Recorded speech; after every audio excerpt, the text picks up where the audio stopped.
The National Education Policy (NEP 2020) and the National Curriculum Framework for the Foundational Stage (NCF-SE) lay emphasis on creating a 360-degree multidimensional holistic progress card that captures the uniqueness of each child and records their progress throughout the academic year.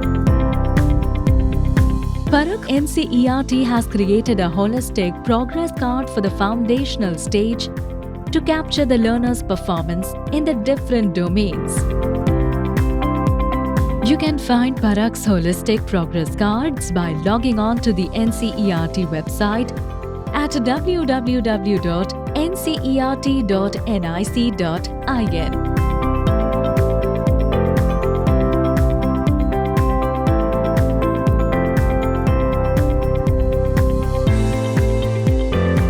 Let's take a look at Parakh's holistic progress card for the foundational stage in detail.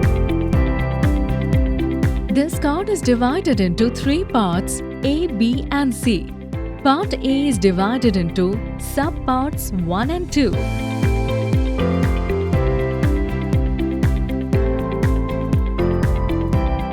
Part A1 collects general information about the learner, which includes name, address, information about the parents or guardians, and the attendance information. In Part A1, learners are encouraged to share their interests. This is filled with the support of the teacher. It's important that learners feel included in the process of mapping holistic progress. Part A2 encourages learners to fill in certain information about their family, friends, and favorite things. This will also be filled with the support of the teacher, but learners are encouraged to fill this with maximum independence. Let learners draw their favorite things to make things more fun. Let's look at some key terminology used in the foundational HPC framework. Awareness, sensitivity and creativity are essential abilities. Awareness encompasses knowledge, attentiveness, perception, and full engagement in activities. Sensitivity involves managing emotions, thoughts, and behavior while being attuned to peers' emotions and needs, and approaching conflicts with open-mindedness and empathy. Generating innovative, original and flexible solutions to problems is at the heart of creativity.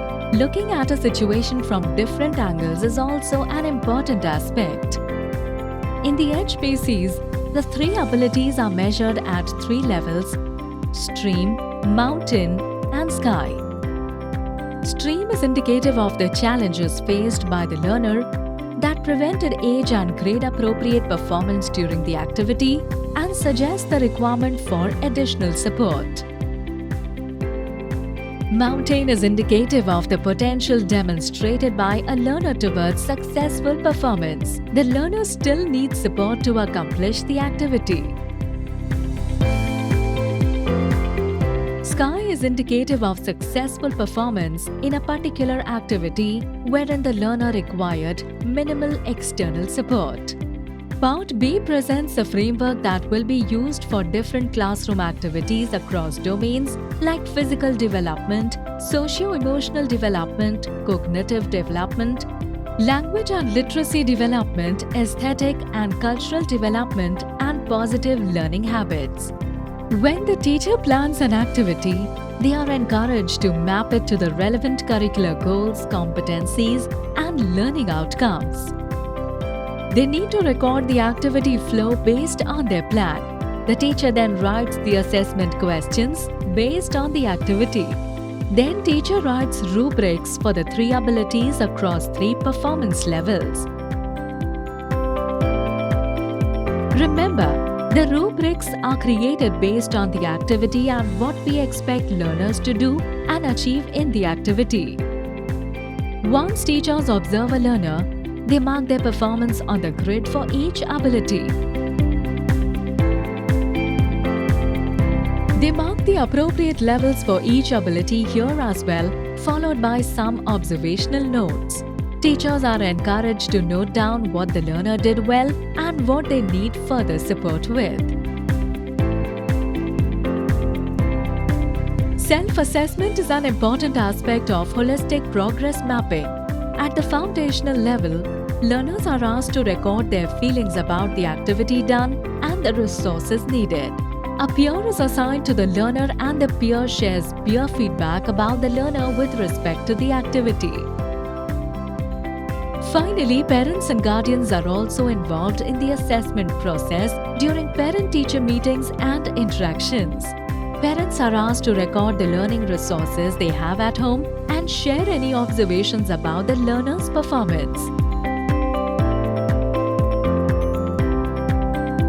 Part C is a summary of the academic year.